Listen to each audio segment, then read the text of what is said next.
Olá pessoal, tudo bem? Nosso assunto de agora é o uso de ferramentas na logística, ou seja, ferramentas de uso logístico. Nós trabalhamos basicamente com 5 ferramentas. Quais são? Primeiro, Brainstorm, Diagrama de Ishikawa, Matriz do Foco, Just in Time e Gráfico de Pareto. A gente falou sobre essas 5 ferramentas e agora a gente pode detalhar para revisar sobre o que elas tratam. Bom, primeiro, Brainstorm. Brainstorm, uma tradução para o português, é tempestade de ideias. É quando você reúne um grupo de pessoas e cada um vai dando a sua ideia a respeito daquele determinado assunto. É uma ferramenta muito utilizada com a segunda que a gente trabalhou, que é o diagrama de Ishikawa. Como assim? É porque o brainstorm, ele traz uma série de ideias desorganizadas. Na medida em que elas vêm, vocês vão lançando, porque a ideia é conseguir o máximo de soluções para um determinado problema sem filtrar nada. E o diagrama de Ishikawa ajuda a fazer uma seleção sobre quais as melhores dessas ideias. Então a gente trabalha basicamente as duas juntas, né? Mas não necessariamente. Então, quando você tem problemas de modal de estoque, qual você vai utilizar, intermodal, multimodal, se você há uma necessidade de ver a sua política de estocagem, ou quais as frotas, quais as rotas que você vai utilizar, é interessante que você pense sobre aquele problema, chame sua equipe, e aí cada um vai anotando. Existe uma técnica de anotar em post-it, mas vocês podem colocar no papel, e aí você vai vendo sobre o que seria. Aí agora é hora de você organizar.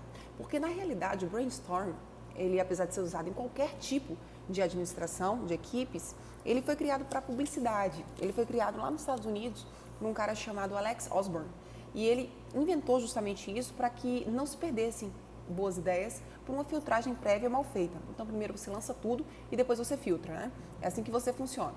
Aí depois que você está aí com as suas ideias todas, é importante que, peraí, as ideias têm que ser temáticas. Então você vai fazer um brainstorm para cada um dos tópicos. Para isso, em logística, nós podemos utilizar o gráfico espinha de peixe, que é esse que a gente chamou de Ishikawa, também chamado de causa e efeito, em que você pega 6 M's. São 6 variáveis que você tem. Máquina, material, mão de obra, meio ambiente, método e medição. E aí, para cada um desses tópicos, você começa a lançar, claro, se você tiver um problema neles, você começa a lançar soluções e aí você começa a organizar. Por que ele chama gráfico espinha de peixe? Porque ele parece um peixe. Aqui está o seu eixo do que você está fazendo sobre o seu âmbito logístico e aqui cada um dos temas que você tem a respeito são 6 espinhas, né? Então, cada uma das 6 você vai trabalhar em um desses 6 temas que eu falei para vocês. Relembrando que esses slides estão disponíveis para vocês nessa mesma pasta que foi essa videoaula, tá joia? Bom, e a terceira ferramenta, professora? A terceira é a matriz do foco.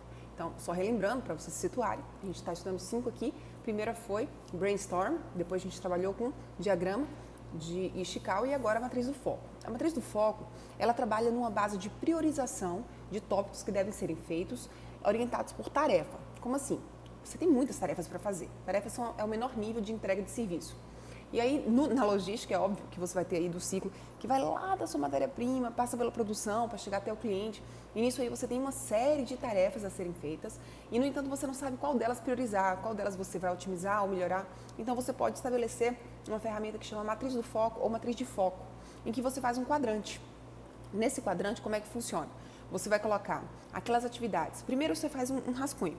Quais são as atividades que têm alto impacto? Primeiro você bota todas as atividades e coloca alto impacto, baixo impacto, alto impacto, e aí você classifica. E você vai classificar qual é o seu esforço com ela. E aí depois que você classifica, você vai observar que algumas atividades têm alto impacto, mas têm baixo esforço. Essas ficam no primeiro quadrante. Outras atividades têm alto impacto, mas têm alto esforço. Elas ficariam no segundo quadrante. Um terceiro tipo de atividades teria baixo impacto, mas teria um baixo esforço também. Então, talvez até valha a pena fazê-las. Mas as atividades do quarto quadrante, que são aquelas que têm baixo impacto e alto esforço, elas devem ser ignoradas ou devem ser assim, feitas em último caso.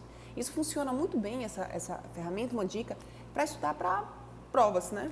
Você, por exemplo, se essa prova que a gente vai ter da gente, vocês vão observar quais foram os assuntos que a gente certamente terá mais impacto, mais chance de cair e menos esforço para vocês. Se você acha que todos eles podem cair, então você estude todos eles, agora prioritariamente aqueles que têm o menor esforço para você, porque se cair uma questão daquele, você tem mais chance de acertar. Então, na logística, a gente utiliza bastante, então, portanto, é uma ferramenta de quadrantes, né? E você tem aí essas duas variáveis de impacto e de esforço, que concatenados vai dar 4 tipos de atividades e você vai priorizar qual delas. Isso funciona muito bem com a próxima ferramenta que a gente vai trabalhar, que é o diagrama de Pareto. Né? Mas por enquanto vamos falar agora sobre Just in Time, antes de falar de Pareto. A quarta ferramenta é o Just in Time, que significa bem na hora. É a produção enxuta da Toyota e que a gente utiliza na logística. Ela é altamente perigosa, né? Eu não sei, não é para todo mundo que a gente recomenda o Just in Time, porque ela trabalha sem arestas, sem folgas. Como assim?